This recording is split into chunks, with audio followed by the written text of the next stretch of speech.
देसी बाड़ी परिवार रोषे कले क्या भल लगे। ये जो खंब आलू देखुंत ये खंब आलूर पिठ भजा बहुत बढ़िया लगे। जिते गरम गरम खंब आलू को आप तावारे एमती टिके सेकिला भाया भाजीदेवे, बेसी तेल दबा भी दरकार ना। ता बहुत भल लगे खायापाई, गरम भात हो पखाड़ भात सबुथिरे भल लगे।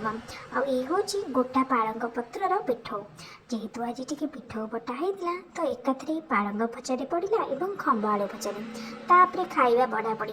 देखो कौन आज आम खाऊँ, खरा एमती मुंड उपर पड़ू थाए तो ये बस खाइबार मजा बहुत आसी जाए। ये भात ये डाली गोड़ा है सहित अच्छी देसी खंब आलू भजा, पालंग गोटा पत्र भजा, ता सहित गरम गरम उलकोबी तरकारी। ये जो शीत दिन आरंभ उलकोबी आसे सेटा खाइबापी बहुत भल लगे। पूरा कौलिया थाए आउ तार साइज देखिए छोट छोट उलकोबी थाए, किंतु रोषे कले बहुत भल लगे। पूरा मिठाया उलकोबीटा आ सहित टिके घर तैयारी लंका आचार। ये लंका आचार कि पड़ेनि, खाली टिके सोरिष गुंड दी ताको सोरिष तेल लुण दे खरारे थुआ जाए। आउ तार टेस्ट कौन कहबी बहुत भल लगे। जो मैंने टिके राग खायापाई भल पाउथिबी सेमानकु ये लंका आचार बहुत भल लगे। पखाड़ तो ये लंका आचार बहुत भल लगे। आ गरम गरम उलकोबी तरकारी बहुत भल लगे। ता सहित देखो ये शीत दिन में टिके जदि आप दला दली चकटा चकटी खाऊँ ता भी बहुत भल लगे। गरम गरम कोसला शाग भजा आउ कि खंब आलू भजा थिला, ताटा कि आम पिठौ नुह आउ सोरिष मसला देके भजा होता।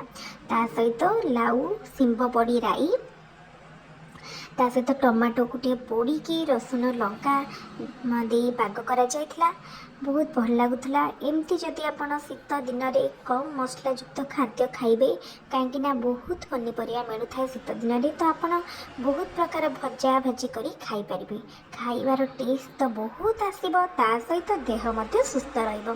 जदि बाड़ी परिवार किछि खाउछंती ताहाले देह को भाबंतु आमे कोनोसी प्रकार बाहर सार जाउनी, तेणु देह आमर भल रहिबो, एथिरे कोनोसी संदेह नाही। आउ जो माने टिके राग खाइबे भल पाउथिबे से माने जदि किछि राग आचार खाउथिबे ता संगे आउ टिके लंका दली दे पाग करदेले खाइबार टेस्ट तो आहुरी पड़ी जाए। देखो ये मो लंका को लंका आचार दली दे केमती भाव में पागटी तैयारी कली। आपड़ जदि आमर सब वीडियो देखुथिबे ताले वीडियो गुड़ी को निश्चित लाइक करेंगे। चैनल टी नुआ खोला जाइए भाव में विभिन्न प्रकार खाद्य मुझे सहित शेयर करी। जदि वीडियो भल लगे चैनल को सब्सक्राइब करेंगे और वीडियो को लाइक करेंगे। Thank you.